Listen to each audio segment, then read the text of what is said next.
বিঠা কথা শুনি খবে ফুৰা ঠাই ঠাই অন্তকৰ বৰ্তনুক শুনিছো আতা নচপে ওচৰ জম দুটে কদাচিত দুই চাৰি মুদ্ৰা দিয়া নপায় ফান্দিত ইহাৰ কাৰণ নাই আন চাৰণীয়া সাক্ষী উলিয়াই জানকৈ টকা দিয়া পৰাই থাকিবা কতো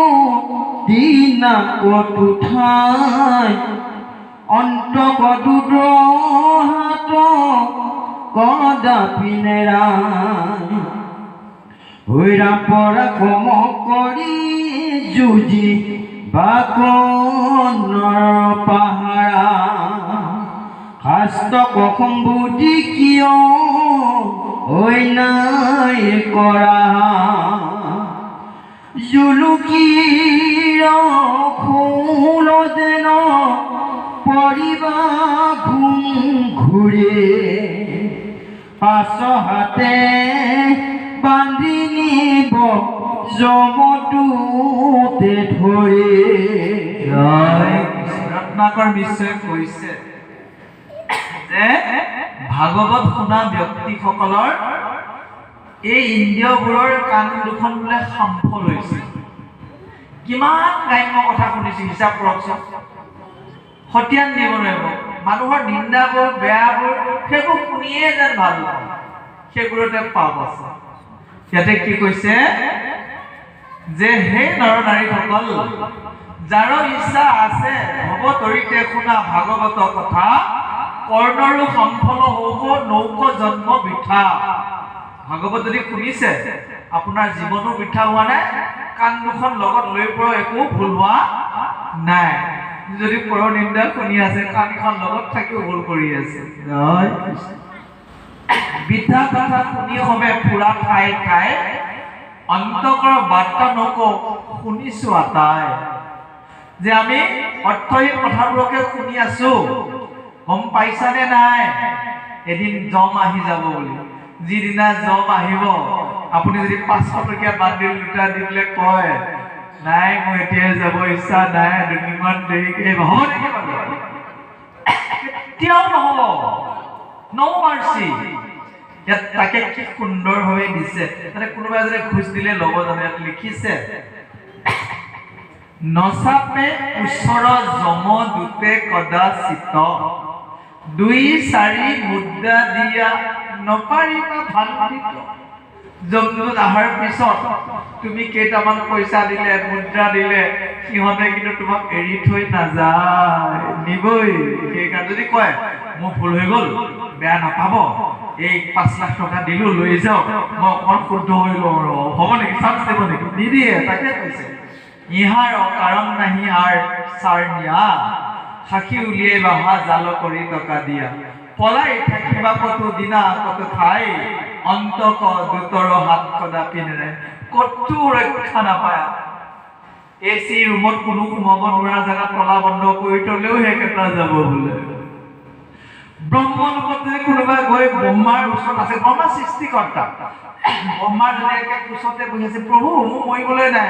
একে তাৰ পৰা চুলিত ধৰি আনা পাৱাৰ দি থৈ দিছে কাক? জমৰ দুটক। ৰক্ষা নাই। ব্ৰহ্মলোক হন্তে পাপী পৰি যায় বুলি শাস্ত্ৰত লিখিছে। ইয়াত কি বুলি দিছে? পৰাক্ৰম কৰি যুঁজিবাক নপাৰা হা শাস্ত্ৰক সম্বোধি কিয় অন্যায় কৰা। জমৰ লগত কোনেও তিষ্ঠিব নোৱাৰে। আপুনিতো নোৱাৰে, মইতো নোৱাৰোৱেই, কোনেও নোৱাৰে বিষ্ণুদূতক বাদ দি। বিষ্ণুদূতে পাৰে, সেইকাৰণে বিষ্ণুৰ আশ্ৰয় ল'ব লাগে। কৈছে তুমি শাস্ত্ৰৰ কথা জানিও কিয় বেয়া কামত লিপ্ত হৈ আছা? বেয়া কামবোৰ পৰিহাৰ কৰা, নতুবা কম পানীত যেতিয়া পুখুৰী এটা সিঁচি থাকিব মেচিন দি পানী কমি আহিব পানী বেছিকে থাকিলেহে মাছকেইটা মানুহে ধৰিব নোৱাৰে পানী যেতিয়া কম হৈ যাব ধৰিব নোৱাৰে আয়ুস থকালৈকেহে জমে তোমাক একো কৰিব নোৱাৰে জমটোতে আয়ুস শেষ হলে হাত তাত ভৰিত বান্ধি লৈ যাব তাকে কৈছে পৰাক্ৰম কৰি যুঁজিবাক নপৰা হা শাস্ত্ৰক সম্বন্ধি কিয় অন্যায় কৰা হা জুলুকিৰ শৌল যেন পৰিবা ঘুৰি পাছে হাতে বান্ধি নিব জম দুটে ধৰি কম পানীত যেনেকে জুলুকিৰ শ'ল মাছটো পৰিলে ধৰিব পৰা হৈ গ'ল আয়ুসটো কমি গ'লে জমে তোমাক ধৰি পাছৰ হাত বান্ধি লৈ যাব আৰু তাতে গৈ তুমি কিমান দিন যন্ত্ৰণা ভুগিব লাগিব যে আমি যিদিনাখন যামগৈ যিমান ধন সম্পদ আছিল সকলো ইয়াতে থাকি যাব যদি ইয়াৰ মায়া মোহতে আমি অধোগতি যাওঁ নিজৰ বাবে বিপদ আপোনাৰ মৃত্যুৰ পিছত আপোনাৰ থান যিমানবোৰ সা সম্পত্তি আছিল থান হৈ যাব কোনে ভগাব কোনে উপভোগ কৰিব আপোনাৰ মতে আৰু নচলিব কৈছে ইঠাই থাকিবে ধন দান যত পাপ পুণ্য সংগে যাইবে লাংগতি কেৱল পাপ পুণ্য লগত আপোনাৰ যাব বড় বড় পণ্ডিতেও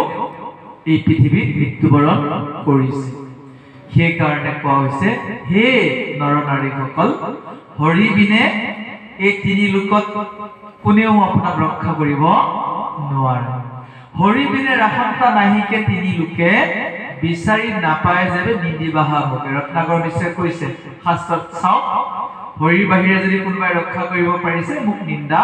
কৰিব খুব সুন্দৰ পদেৰে তেওঁ সামৰিছে হৰি গতি হৰিমতি হৰিৰ চৰণ হৰি বুলি হৰিক জমৰ কৰ ইমান ধুনীয়া হৰি শব্দ লগাইছে হৰি আমাৰ গতি হৰিতে আমাৰ মন থাকক হৰিৰে চৰণ চিন্তা কৰো এই হৰিয়ে হৰণ কৰিব জমৰ হাতৰ পৰা অৰ্থাৎ ৰক্ষা কৰিব হৃদয় চিন্তিও হৰি মুখে হৰি নাম কৃপাকে হৰিবে হৰি বোলা ৰাম ৰাম হৃদয়ত হৰি চিন্তা কৰক হৰি নাম মুখেৰে লওক হৰিয়ে আপোনাক সমস্তবোৰ হৰি পেলাব ইয়াকে কৈ তেওঁ পদৰ সামৰণি মাৰিছে হে প্ৰভুসকল আজি আমাৰ পাঠৰ অকণমান পৰ্যালোচনা আগবঢ়াইছোঁ পুনৰ সময় প্ৰতি আমি লক্ষ্য ৰাখিছোঁ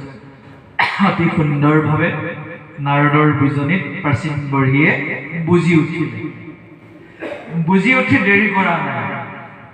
পুতেকহঁত তীৰ্থৰ পৰা অহালৈকে তেওঁ ধৈৰ্য নাই মন্ত্ৰীসকলক ৰাজ্য দি দিলে মোৰ ল'ৰাসকল আহিলে কি কৰা কৰিবা তোমালোকে এনে অহিত চিন্তা অৰ্থাৎ শুভস্য শীঘ্ৰম ইয়াৰ পৰা জানিছিলোঁ ভাল কামটো সোনকালে কৰা উচিত শেষত গৈ তেওঁ হৃদয়ত কৃষ্ণক চিন্তা কৰিলে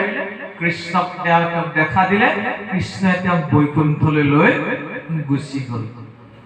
অতি সুন্দৰভাৱে কৈ গৈছে এই প্ৰাচীন বৰ্হী ৰজাৰ আখ্যান একান্ত মনে শুনা ব্যক্তিসকলে কাম লোভ মুখ পৰিহাৰ কৰি মন চিত্তত নিবিষ্ট কৰি তেওঁলোকে অৱশেষত বৈকুণ্ঠলৈ যাব পাৰিব বুলি ভাগৱতে গেৰাণ্টি দিছে কিন্তু কোনোতে কি শুনিব লাগিব সাৱধানে বাক্যটো কি কৈছিলে